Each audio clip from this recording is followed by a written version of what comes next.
bit. This one's a bit funky if you play it down too low. Well, how do I remember this? That's pretty good. Yeah.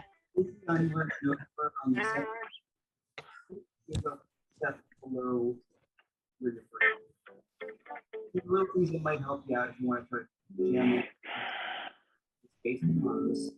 Is anybody here not in the US? There's Europe. Yeah. You don't play it down too low. This is also for Europe too. So Brian and Nadagosta. Yeah, Not from Venezuela. Venezuela. Ah, Yeah. cool. Very cool. All right. I'm in Barbados. You're in Barbados. Yeah. You just moved there a little while ago. Right. We had that communication. Yeah. Yeah. Thank you. 'Cause this is also for Europe, you know. Okay. Europe should be able to join. But so far we have Barbados and Venezuela. Toronto. Mark? Toronto. Actually, yeah. Belgium. Actually, just Belgium outside is also Toronto. present. By 9, this is 8:13. I'm going to go to 8:59. Turn off your microphones. I'm hearing guitars and a variety of things going on there. Yeah, everyone, mute yourself unless you're speaking. I think it's just easier. Yeah, thank you. When you get together, finger line. Somebody, I'm hearing their guitar. Yeah, somebody's playing guitar. JP. Of all this, Why is that happening?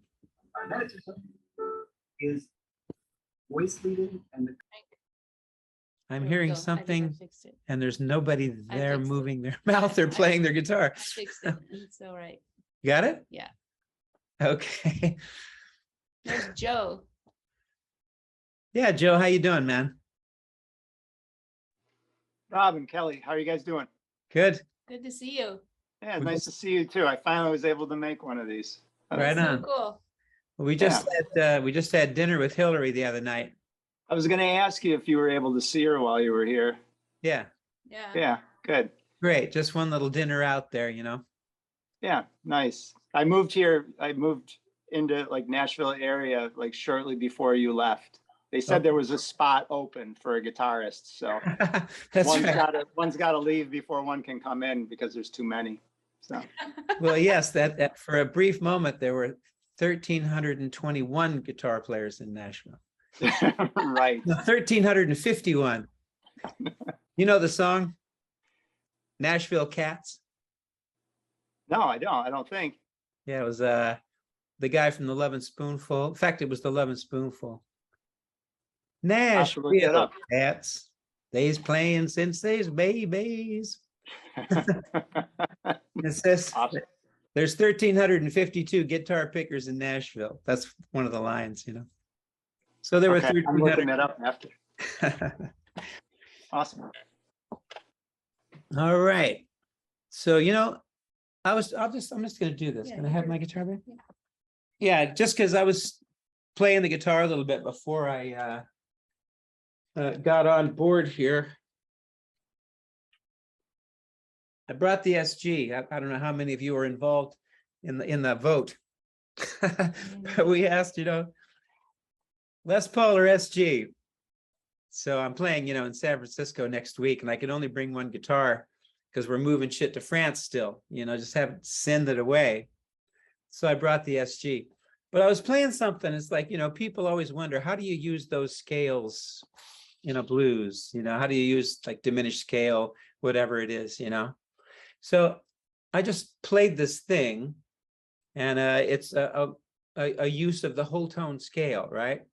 Kind of in the way that I would do it. I mean, I'm not the only one who would do it, but I was just kind of playing a vamp like this, just E7 to A7, right? And so I played a riff. I just went like 1, 2, 1, 2, 3, 2. See. Right. Oops. So 1, 2, 3. 1, 2, 3. That would be the downbeat. 1, 2, 3. 2, 3. Ba-do-do-do-do-da. Okay, that's where my E would be. 1, right? So I'm playing an E to A. And then whole tone scale. I can hear somebody's guitar. I can hear that. Yeah, just mute your mic. Right, so it's a 1, 2, 3. I got no amp. My energy's up. Right, so if we're going E, A, E, A, da do do da da do do do do do do do, and then I wind up on the third of A.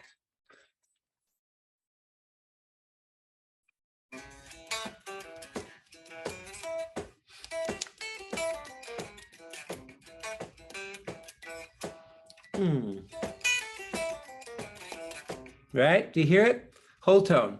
Hold on, hold on, hold on. Right? It's the whole tone scale.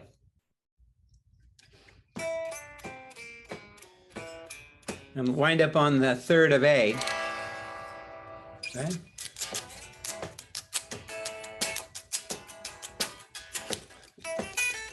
Shit. It's hard to do this without an amp. Because I'm trying to project and I'm overplaying. Can everybody hear it?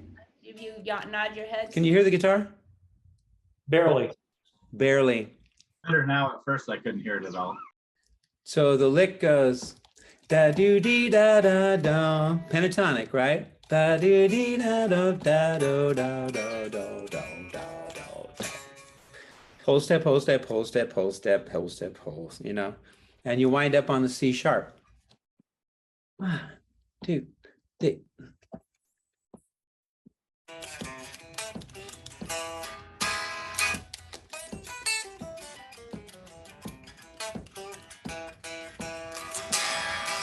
Right? Does it make sense? All I'm doing is walking down the whole tone scale, which is all whole step, whole step, whole step, whole step, whole step, whole step, whole step. Da, da, da, da, da, da, da, da. And wind up on the major third. Go toward you.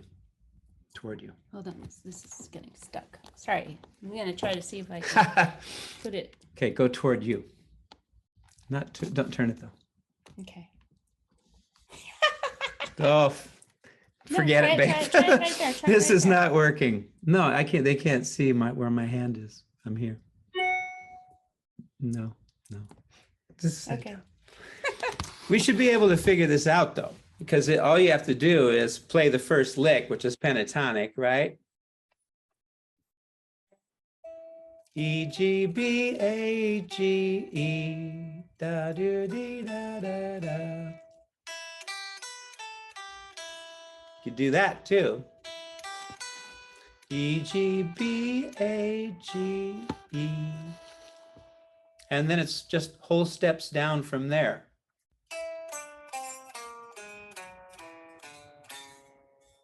To the third of A. 1, 2, 3. That's something that I would do, just very spontaneously. The whole tone scale, you're starting, when you start on the whole tone, you're starting on the E, correct? Yes. Okay.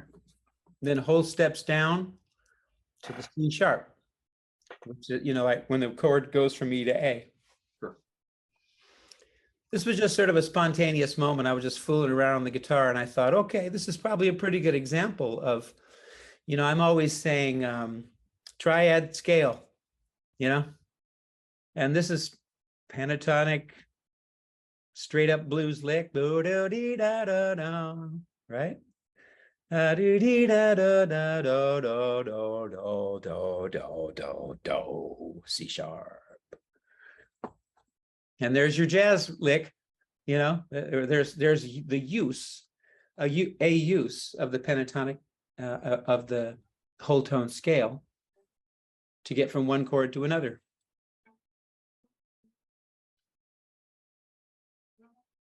Is it kind of understandable? Pretty good? Okay, great. Yeah, again, this was just something off the cuff. Toss it out there. May I ask a question that's related to that? Please. Kind of related to that. So my question, and I formulated this question beforehand, so, but I'm seeing an opportunity, I guess. So sir. when you approach the, like, say, half tone, whole tone diminished, do you take care to hit chord tones on the strong beat? Is that something you think about? Yeah, I think that happens kind of naturally. Yeah. Yeah, because that's what lets the ear recognize the chord, right? Right. If you hit the flat 9 as the first note on that, it really makes a statement, right? And it's almost like too much of a statement, perhaps. Yeah, I would agree with you there. And that is, like that's like Miles Davis, would, he would do that. That was like part of his style. And he would just stay on it. Like that.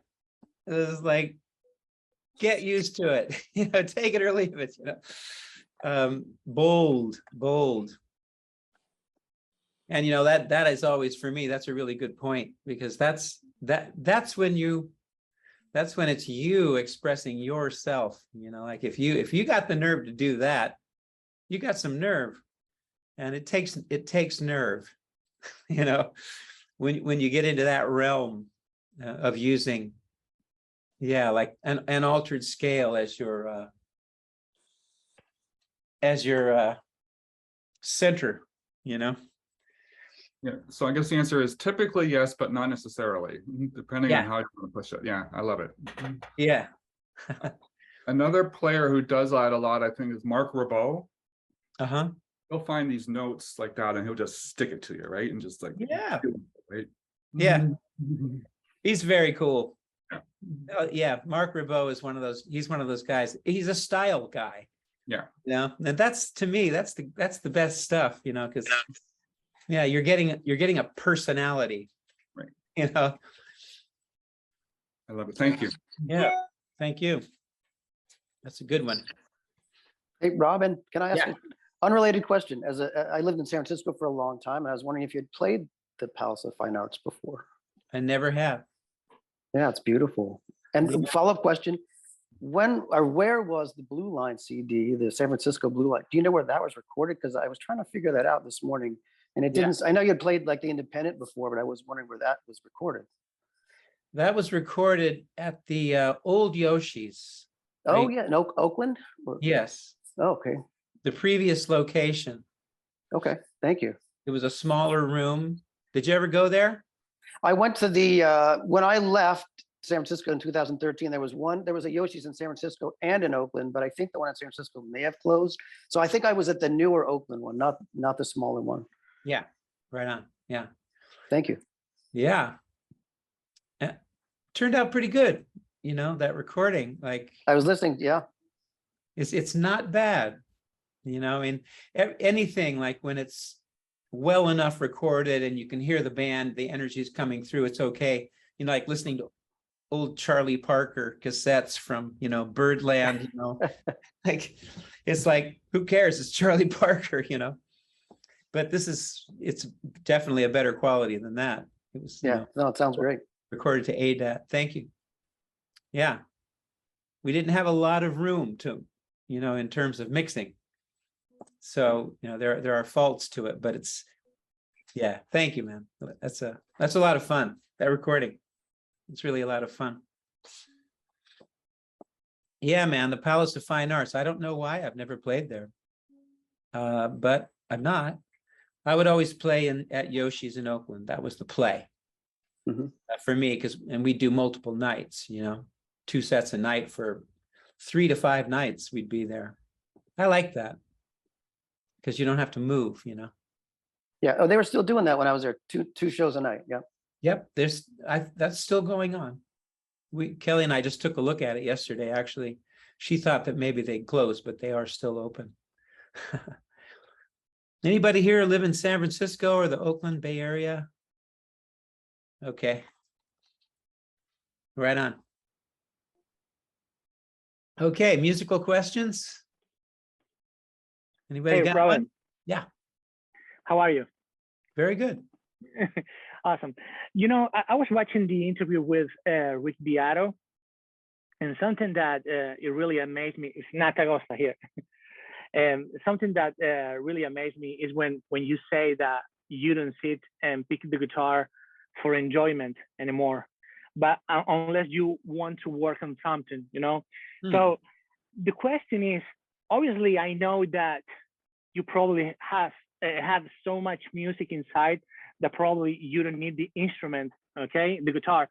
But how do you keep your your skills? Because I mean, let's face it, the guitar is something so physical to play. You know, you need to be in shape, the muscles, your hands. So how many hours do you practice a day? And if you only pick the guitar when you want to work on something new, I mean, how do you maintain that fluidity when you play? You play like, I mean, it seems like you play 12 hours a day, you know, because it's so effortless when I see you know. So it's how do you keep in shape physically, you know? How many hours do you practice a day, and how do you prepare before a concert or a tour? Yeah, I don't practice much. Wow. I practice very, very little. And as I was saying, you know, when I sit down with the guitar, I always kind of have something I'm looking for, you know, or Okay. like some little element that I want to work on. Like, I don't know if you were here, I really got into the diminished scale from the other way around, you know, the whole step, half step, whole step, half step. We talked about that quite a bit here. Yeah. So for me, I spent about a week, like every day, I just sat down and I would, you know, work on that. But it wasn't so much like I don't exactly work on technique very much at all. It's more just like learning the scale all over the guitar, you know. Okay. And finding, you know, where it lands. If I haven't even really gotten into it as like an altered, I don't think it is an altered 5 chord. It's kind of interesting, but I wasn't practicing it as like use an altered scale to go to another chord, right? That's generally how altered scales are used. But I've really worked on the diminished scale in both ways. One is a 5 chord and the other is just linear, you know. I'll just play that diminished scale right over like A7. If you play an A7 chord, you can play half step, whole step, half step, whole step, you know, from the root. Yeah. And it's like a minor chord with the whole step, half step. So, right. So it's like A minor 6. And whole, you know, whole step, half step, whole step, half step. It's like a minor chord instead of a like A7. It's like A minor 6. Anyway, all this to say that what I do is I just familiarize myself with scales and chords. It's like for me, it's just knowing, you know, learning the fretboard, you know, knowing how this stuff is out. So. And I will practice still a little bit of like back and forth picking technique. I'll fool around with, you know, maybe using pull-offs a little bit more than I have been, because I really got into back and forth picking for a while. So I go through phases, you know. Yeah. And I'm not as fast as anybody. Like everybody plays faster than me. That's how I feel. I can. But you play music. Yes, that's how I feel. Yeah. Thank you. Yeah, bursts of speed, but it's more about singing a song or expressing something. Well, you know, even though you think that you are not technical, the thing is that probably we are used to use the word technique as being fast. Yeah. But I think that you are very technical because your blues is very articulated, you know. Articulate. Articulate. Yeah. So I think that you have a great technique, you know. So it's like, thank you. It's not easy playing your song I mean, you have to work a lot of technique, because again, probably we are used to play like very fast, but then playing fast and musical, it's not easy. And so I guess that, yeah, and you got that. Well, thank you. But I have one thing to add here, like the way that I've stayed, you know, kept myself in the physical shape, right? To play as I do. The biggest thing for me has been I do Qigong. Ah, really? I do Qigong, and I used to do Tai Chi more, but that went away, and I've only recently started doing Tai Chi again. But these are the things, you know, that they keep things open and circulating, you know, because it's really energetic, you know. Yeah. Hey, Robin, I know. So Qigong. Do you do the Dalafalava? I forget what it's called. It's the other. Oh Jesus, I forget what it is. Are you talking about methods of Qigong practice? Yeah, the other one. It's called Dalafala or something. Or I can't. That's what I do. I started doing that. Okay. So anyway, yeah, different means of working with energy, right? Yes, yes. And just keeping things flowing. You live longer. You know, it's all about just energy. Yes, you know, getting this thing. And do you meditate also? Meditation? Yes, yes. Yeah, Buddhist meditation for many years.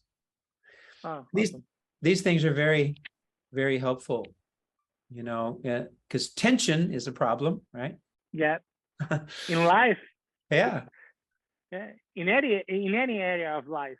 Exactly. Yeah. Posture. Yeah.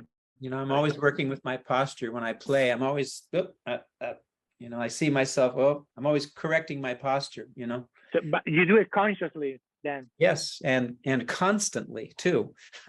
Really? Hey, Robin, it's Fallen Dafa. Fallen Dafa. That's what it's called. I'm not familiar with it. Yeah, it's some guy that he was arrested for teaching this. Yeah, back in the 90s. Yeah, Fallen Dafa. Yeah, it was outlawed in China. I wonder what's up with that. It's Falun Dafa. Pretty interesting F-A-L-U-N. story behind it. Sounds. Falun Dafa. Yeah. Anyway, I'm not familiar. Yeah, my stuff is very traditional, you know. I think Yang style Tai Chi, I think it's called, you know. And the Qigong that I've learned, I learned primarily from there's a guy named B.K. Francis, a Westerner. Bruce Francis. Do you practice every day? Every day you practice that? Well, if I can, you know, like it won't happen today, you know. I don't have the time. I'm in San Francisco in the city, you know, in a hotel room. And Kelly and I are driving up to Northern California to visit my family today. So, you know, I do it when I can. And especially when you're on the road, it's very hard to do. And you want grass and trees and, you know. Yeah. But sometimes just in the hotel room, you know. But yes, I do it a lot. I used to do it twice a day, yoga, meditation, all of these things, you know, like daily. Wow. Discipline. Yeah. But the road makes everything difficult, you know, because it just breaks up your routine. Yeah. I don't recommend it.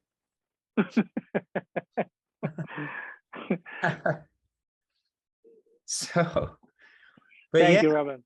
You're welcome. Yeah. Anything stretching, you know. Stretching. Very good. Yeah. Let me tell you something. I'll just put the name out there. Nashville Tai Chi online. Just go online. Nashville Tai Chi. The guy's name is Ryan Black, and he's just beautiful. On YouTube. Well, I don't think he's on YouTube. But doesn't he have videos? Not on YouTube. Oh, okay. No. Natural Tai Chi. He was teaching online a lot. So if you go to his website, you can get the videos. I don't know. I haven't tried. I mean, he was sending them to me because I was his student, you know. But Nashville Tai Chi, Ryan Black, check it out and see. Now, I say this because he taught me a tendon Qigong, right? So it's a way of working with your tendons, getting things stretched out, you know, bringing energy into the body. And, you know, like things like this, you know, where you're working with your tendons, you're working with your fascia, and you're drawing chi into your body as well. And, you know, who knows, he might, you know, be willing to send people videos or something. Awesome. But Julian, did you have a question? I always have questions, but I'd rather let other people go ahead. Okay. I just saw your hand. I thought you were kind of like, Oh, I was doing what you were doing, oh, stretching my tendons. See Yeah. how it felt. yeah, like if you just like draw it, like kind of breathe in like this, draw energy up, out breath, and you really twist them. They say 70% rule, you know, don't go too far, you know, with that twist, and bring it back in. Even Dr. Wu, like he when I first learned from him, he just said, just do this 30 times. And you can tell you're working with your tendons, you know, between your elbow and your wrist, you know. That's the only thing he gave me. I never understand why he didn't give me a little more in the tendon department. But Ryan, you know, like there's like 5 different, you know, twists, you know, that he has. And that one alone, like, you know, just breathing in.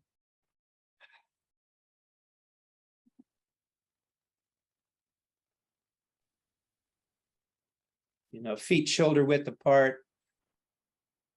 Your butt kind of tucked forward, you know, so the spine's kind of straight. And chi comes up through your feet when you draw it up, breathing in.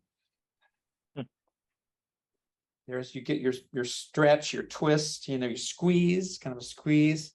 In breath, you're drawing energy in and down. Do that 30 times, you know, not too hard. You will feel a difference. I guarantee it. You will, wow, shit, this is better. Well, you have new content for the dojo, new content. Yeah, maybe. That's not a bad idea. Yeah, Honestly. yeah. That's good. Thank you for saying that. Why not? Yeah, why not? Tendon Qigong. Shit. Yeah. It's fucking great. Pardon my French. I'm kind of excited about that, you know. Yeah, awesome. I don't think of myself as a teacher of Qigong, you know, but this is so easy, you know, and so direct. It's great. Yeah, awesome. Thank you. Thank you. Very cool. Thank you. I heard something interesting the other week. Is this Brad talking? Who's Mark? Where are you? Yeah. Raise your hand. Oh, there you are. Yeah, I heard something interesting the other week. It was Justin Sandico. He put something on YouTube. I can't remember what it was called now. It was before you start like playing the guitar or learning something new, to sort of try and get the brain working. And he tries standing on one leg. He was saying, because then it sort of like stimulates the brain. There is a particular name for it, and I can't think what it is now. But I haven't tried it yet. I've got bad legs anyway, so you know, that rules me out on doing that. So that's really good, though. What that makes me think of, Mark, like, and I can't remember. It was referenced in something else that I was reading, but it went back to the Bhagavad Gita, I think. And there's like, you know, I mean, this is all happening, you know, kind of God realmy kind of situation, you know, but you know, this guy's he had the notion that he should stand on his head in order to understand his teacher better, right? So it's blood to the brain. You know, it's very simple. It's just blood to the brain, man. You know, standing on your head is a really good thing to do for your brain, you know. I love that shit. But it's perfect. It's exactly right, you know. another quick question is, don't mind, please, Robin. I noticed on your PRS, you've the strings are overwrapped on the bridge. Yeah. Do you notice it? Does it seem to make a difference, overwrap as to strung through or not? Do you think it? Well, it's the same as this, right? I mean, this. Oh, yeah, yeah, Yeah. So it's a wraparound, yeah, yeah, and you start in there and come around this way, yeah. and it's always been my favorite sounding bridge. I think I like the sound of it better than, you know, the stop tail piece and the standard kind of thing. Right. Okay. Yeah, so it's a preference, you know, it's not necessarily for everybody, and it changes the tension. So you have to be ready for that, you know. Yeah. But you know, I also played the Telecaster, which it's kind of a wraparound, right? You're through the back and over the. Yeah. Yeah. So, you know, maybe that helps me, you know, feeling good with the wraparound, but the wraparound kind of went away, right? Like that's what you found on early Les Paul's gold top. And then they went to the stop tail piece, and that became the shit, you know, 335 and all of that. Yeah. But I just like the sound better. It feels a little different, for lack of a better word, but I just like the sound better. Hey, Brad, did you have a question or something there? Yeah, I just I discovered you in 1991 when that Talk to Your Daughter album, I think, came out around there. Yeah, Talk to Your Daughter was released in 1989. Or in 89. I discovered in 91. Uh-huh. And wow. And then and I'm actually a saxophonist, and I took up bass a couple of years ago. Oh. But the stuff you did with oh geez, now I just forgot singer when you were playing the big hollow body guitar. Jimmy Witherspoon. Jimmy Witherspoon. Wow. And I guess I've been attracted to your playing because you sound like a horn player. Then I found out you started on saxophone. Yes. Also played a bit of bass. Yep. Then the stuff with Miles. And what I wanted to, you played with Bob Berg. Well, Bob Berg was the tenor player when I was with Miles. Yeah. Wow. How was that? Oh, you know, Bob was beautiful, man, you know. I really miss him. You know, what a great player. And it was, you know, one of the fun things about someone like him. He had tenure, you know, he stayed with Miles for quite a while, right? And I mean, I was with Miles for like 6 months.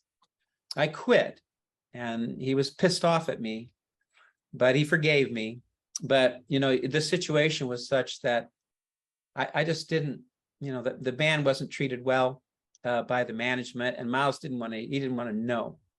Don't talk to him about it. Ask people if they can hear you, because Can you hear me, everybody? we lost We lost the pictures. you lost all the videos. Is everyone there? They're coming back. Okay. Yeah, your picture froze for a bit, but we could hear your voice. Yeah, we can hear. Okay. I had no interruptions. Oh, good. Put up here. So But have you done any more, you know, jazz type stuff, or, you know, around that time playing with other horn players besides, you know, fronting your own thing? Besides Bob Malik, I know you were on some of his stuff. Bob toured with me for quite a lot. But yes, over the last couple of years, I've recorded and toured with Bill Evans. And there are, has that other album come out yet, babe? Which one? The Common Ground? No, September 30th. September 30th. Okay. A few songs.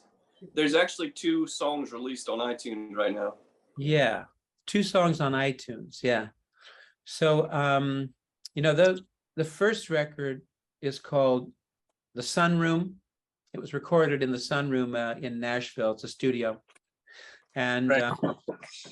And that record is very much an example of, you know, how I've continued to. I'm a jazz lover, so, you know, I like having ways in which I can exercise that chop, write in that. I like to write, instrumental music. So there's the Sunroom with Bill Evans and Common Ground with Bill Evans. Bill's music is more kind of rock jazz, and the song Common Ground is actually a vocal song that he wrote. My music is different. It's a little bit more, I would say, traditional, or a little, I don't know what to say. Sentimental mode. Sentimental mode. You wrote that. Yes. Yeah, I like the writing, on those records, and the playing is too.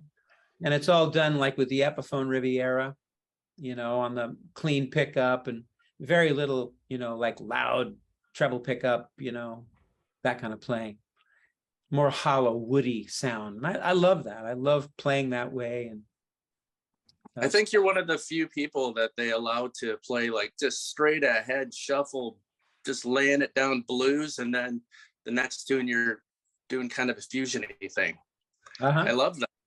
Oh, right on. Yeah. It's hard. I love how the albums are kind of like albums were 20 years ago, 30, were different styles within the album. I love that. Yeah. Variety. Yeah. Coltrane. He said that he liked variety, and so 1 minute he's playing, spiritual or these different kinds of songs, and then he's playing, a Rodgers and Hammerstein song, and then he's playing a blues, and so I like that too. Yeah, that it isn't just one thing. Hey, Rob. Thanks. I just watched the clip on YouTube of your gig in Finland. Oh, yes. Those guys were killer, man. Yeah. Wow. The organ player in particular, he's really like, enjoyed that. I just enjoyed the shit out of that, man. Thank you. He's very young. He's like you look early like 20s. a teenager or something. Yeah, I think he's 26. And he's from, I think he's not from Finland. I think he's from. He's living in the United States now. Yeah, but he's living. He's not from Finland though. He's from, it's not Norway or Denmark. It's a different country. But anyway, yeah, he moved to New York, and he's been in New York for like 7 years now, and he's met and hung with, some real players there, and it blew me away how he captured the sound on the organ that you had on that album. Yeah, bringing it back home. Yeah, it was, I mean, I listen to all that stuff all the time, but I heard that and I said, this guy copped that. I know. Like, wow. I mean, it had to make you feel like, hey, this is, it was really good. You're absolutely right. I really enjoyed it. Right on, man. Thank you. Just for what it's worth, there are some YouTube live things of Bill Evans and me that you might find interesting. Oh, I've seen them. I've seen them all. Oh, I was kind of I was saying this for Brad, who asked the question about the jazz thing. That's okay. Somebody mentioned Jimmy Witherspoon a moment ago, and it's interesting because I saw a video of you playing with Jimmy Witherspoon. You could probably tell me more than I could guess what year that might have been. Yeah, 1972. Wow. I was 20. Well, let me tell you what really stood out, because you've said on a number of occasions that you really weren't a good rhythm player until you were 40 at least.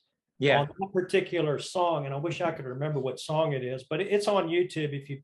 It just comes up for me anyways when I type in your name. You did a lot of interesting chording that I thought was stellar and remarkable. And I wish I could remember the song. There's probably like a couple of videos, because I can't imagine you did all that much with it. Was that like a one-off, if you remember, or what? The gig that you played with him, was that a one-off, or did you tour with him or Jimmy Witherspoon? Oh yeah, I was with him for 2 years. Oh, okay. I didn't know that. I'd never heard of him, man. I'm sorry. It just came up. So You never heard of Jimmy Witherspoon? I'm sorry. That's okay. A lot of people haven't, man. He's one of those guys that, I think he was kind of hot for a minute in the 50s, but he just, he wasn't like Joe Williams, or some of these other guys. But McCoy Tyner played with Jimmy Witherspoon for a little while. How about that? Yeah. But Spoon, he was my favorite blues singer, and I was just a baby anyway. I first heard him on a record that I just bought to learn. I didn't know who he was, and I just loved it. The record, it's actually out there. It's called Spoon and Groove, or Groove and Spoon or something. It's Groove Holmes and get my cell phone there, but Groove Holmes and Jimmy Witherspoon. I'm going to make sure of this. Man, the way he does "Nobody Knows You When You're Down and Out." Nothing like it. Yeah, we used to play that every night. Yeah. It looks like that. Jimmy Witherspoon and Groove Holmes. This is the record that introduced me to Jimmy Witherspoon's music. And it's like, I just love the way these guys play. I mentioned this record to Spoon when I started working with him. He goes, "Worst record I ever made in my life." I was drunk, man.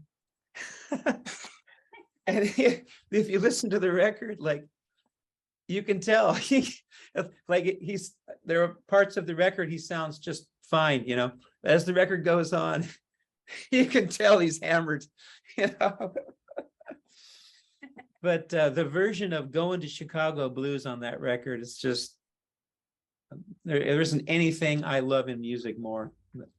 It's got this very cool, funky guitar solo, great tenor saxophone player. It's swinging, so cool. And this is just great. I mean, that's the stuff that's deep inside here, like I get chills thinking about it, Whew.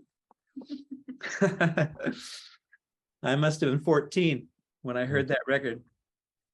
Okay, CSAHS. Sorry, that's not my actual, that's not my name. That's just the company sort of Zoom account that I'm working with. Well, that's good, because no one would be able to talk to you. No, exactly. No, I think we had this conversation once before. Yeah. Go ahead. What is your name? Sorry, Chris. Okay. Yeah. Just a quick question, actually. I'm wondering if you have any recommendations about that. This is following up on somebody else's question. I also watched the show on YouTube, the one in Helsinki, or no, it wasn't Helsinki. It was in Finland, though.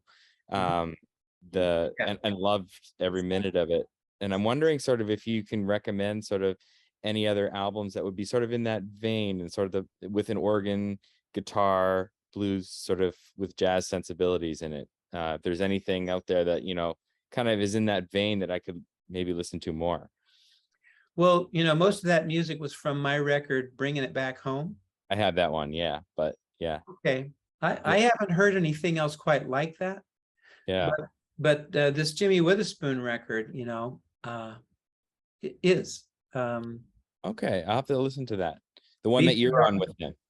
No, I'm not on it. Oh, you're not on it. Okay. It's the one that I heard that first, that where I learned about Jimmy Witherspoon. But yes, it's interesting. There's not a lot of that out there, People don't do it. Shit. Like organ trios and jazz, they're not that rare, right? I mean, they used to be fairly common from what I understand, but you just don't really hear much of it anymore. And they're not playing blues. They'll play a blues, Yeah. That record, Bringing It Back Home, it's kind of unique, I'm very proud of that. Somehow it's not like it's super original, but I don't know anything else that sounds like it. And the use of the trombone as the only wind instrument, I mean, somebody's done it, but I don't know who.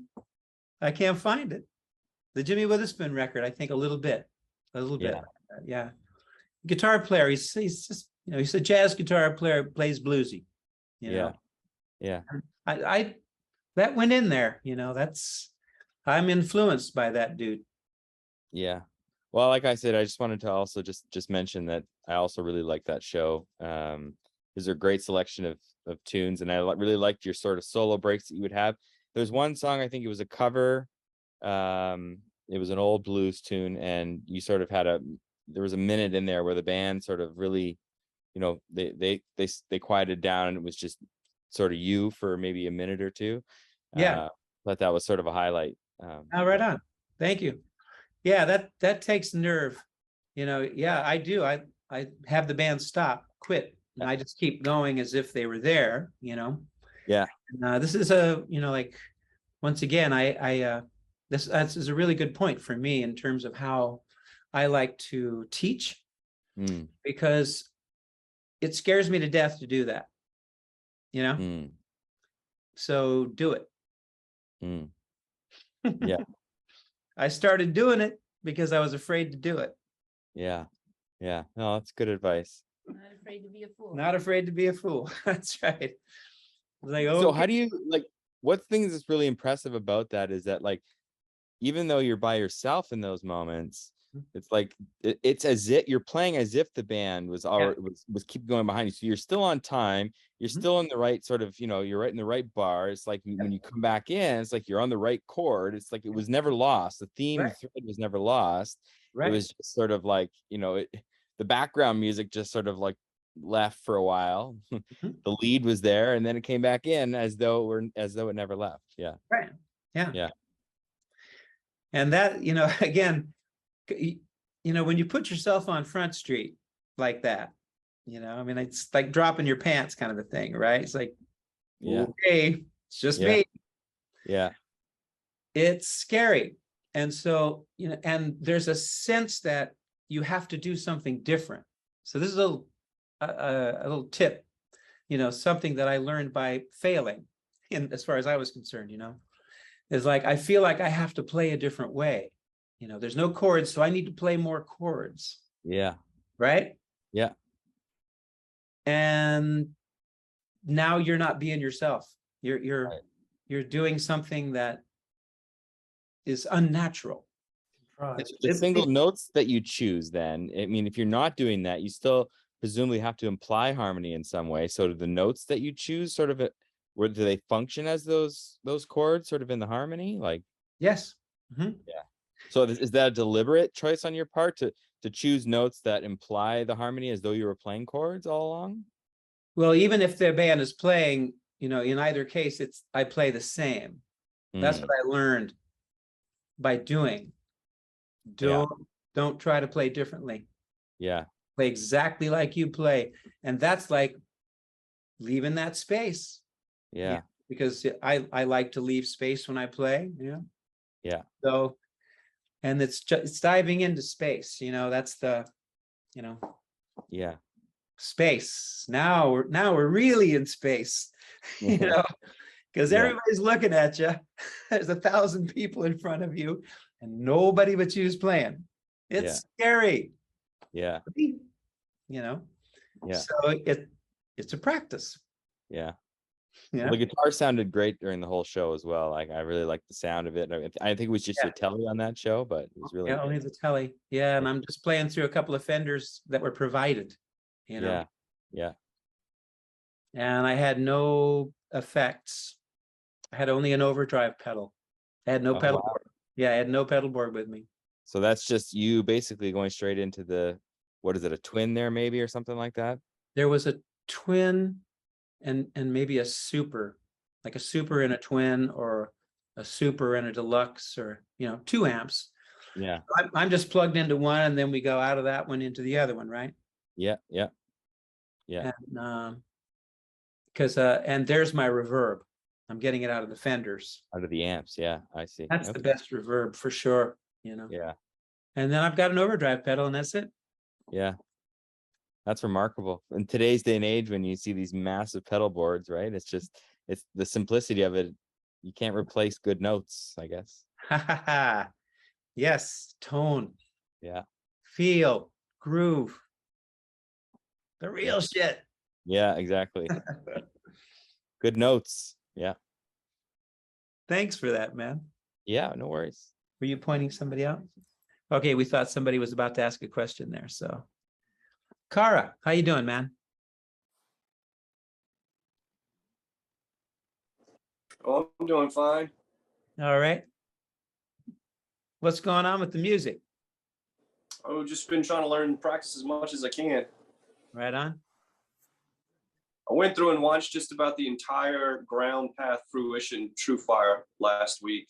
Wow. Thank you. Just learned a lot about your history, which I thought was really interesting. All right on. I think one of the things I took away the most out of that was, it might not have been that one, it might have been another one, but just you talking about playing, you just mentioned it, just be yourself when you play. Yeah. Try not to, you don't have to emulate anybody. I mean, you learn from other people, but you don't have to sound like anybody else. You just be who you are. Yeah. You know, I remember one time I was playing at a club in LA. Wish I could remember the name of it, the Palomino. It was this, it had been a country bar. It was way out on Lankershim in North Hollywood. And it went from being not only a country bar to a rock and roll club, whatever, you know. And people would play there when they played in LA. And Mike Landau opened for me there.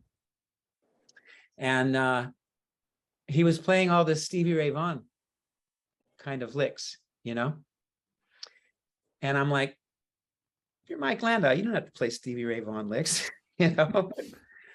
But, you know, this was later. And, you know, he, of course, you know, is definitely a very unique stylist and always was, you know. But he said to me at one time, and this was not in reference to it, we weren't talking about that or anything, but he said, you know, man, I'm just like a sponge. You know, I listen to something and I just take it in and I just start playing it, you know. So he went through a Stevie Ray Vaughan phase, you know, and he got whatever he got out of playing like Stevie Ray Vaughan. And it just, you know, he does never sound like Stevie Ray Vaughan anymore. It was just a phase. This was quite a long time ago, but, you know, he was already a very badass developed guitar player even then, you know. How many years ago? I hate to even say.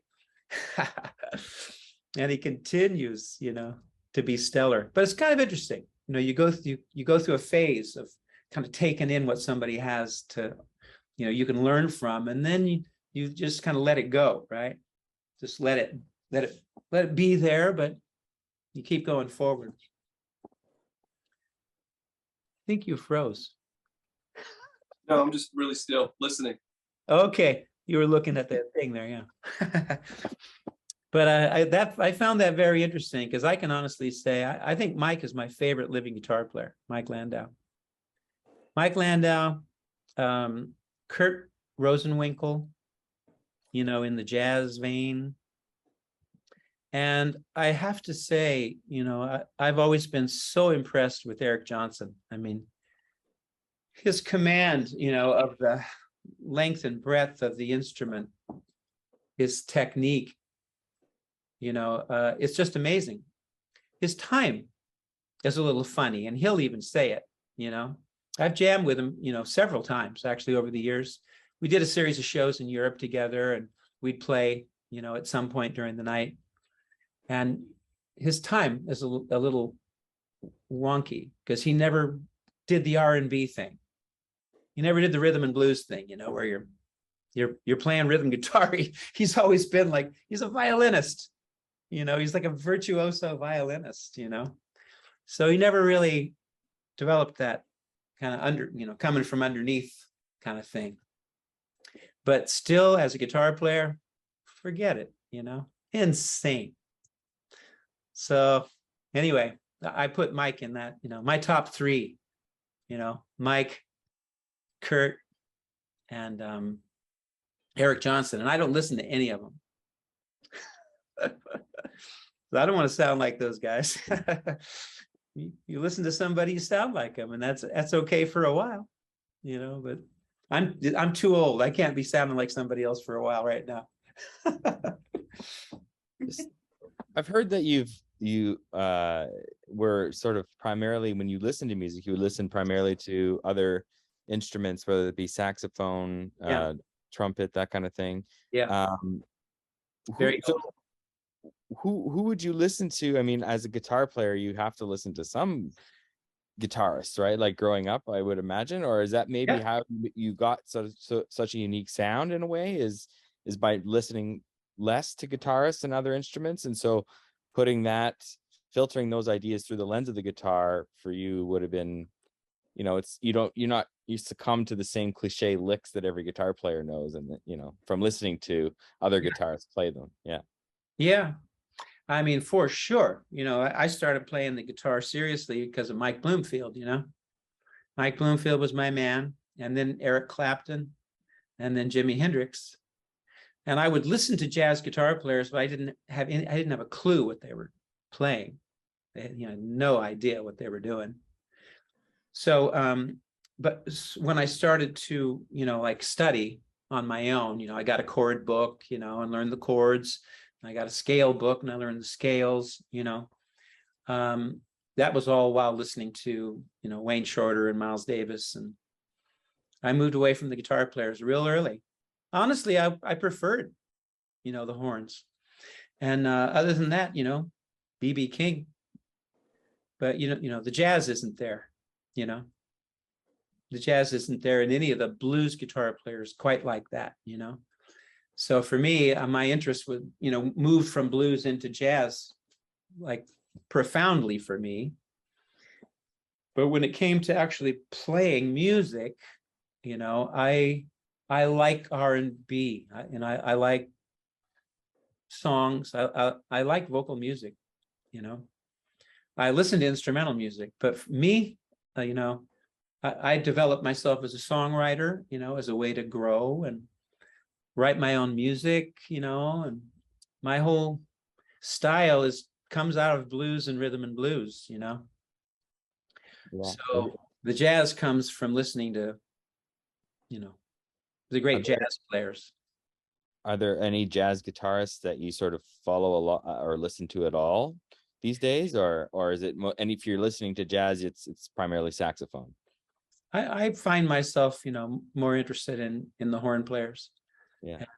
And Herbie Hancock, Keith Jarrett, and their bands, which, there's a tenor player there, that kind of thing. That's what I like. Yeah, a friend of mine, drummer, you may know him, Gary Novak. He was playing with Kurt Rosenwinkel for a while. Yeah. And he said, you should check this guy out a little bit. He's good, and he played the record, and I thought, wow, incredible chops, but it was jazz guitar. Yeah. So, but he said, you want to come out and hear us, because we're at the Catalina in Hollywood. And I'm like, yeah, absolutely, yes. And I went out, and hearing the guy live, wow. Yeah. I'm like, whew, musical, super sophisticated harmonically, I was like, wow, I was really super impressed, That's sort of the way I feel about listening so I like Kurt Rosenwinkel, but my sort of first entry point into jazz, I'm a younger guy, I'm 36.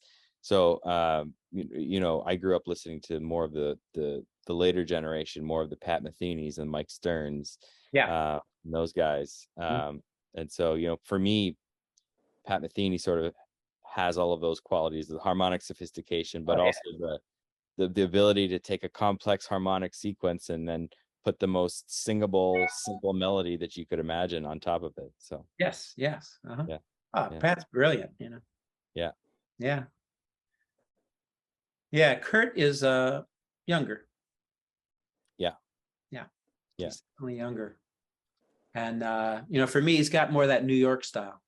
Metheny's got this like really open, lyrical, kind of heavenly thing that he did, Yeah. Kurt's Midwestern infused kind of, Yeah. And Kurt is just he's more kind of New York. I think of it as that New York harmony. These guitar players, Adam Rogers, yeah. these guys, you know, they kind of come out of Michael Brecker. Mm. You know what I mean? Yeah. Instead of Jim Hall and Wes Montgomery. Yeah. So they have that kind of more, a little more of an edge. Yes. Yeah. I think that's a good way to describe it. Yeah. Harmonically, there's a bit more of an edge there. There's more sharp turns, so to speak. Yeah. I like that. All right, guys. Gonna have to call it here now because Kelly and I are going up to Northern California even further, visit my family. It's been a lot of fun. I thank you all so much for coming out. And Enjoy your trip. Thank you very much. Thank you. Thank you, everyone. Thank you. Thank you, guys. Thanks. Being in the, Thank you very much. Thank you. thank you. Next time, See you guys. thank you. And when we get Ciao. back to France, I'm going to do the tendon Qigong. Yes. I would like that. Awesome. Take care. Thank you. See you all. Bye-bye. Bye-bye.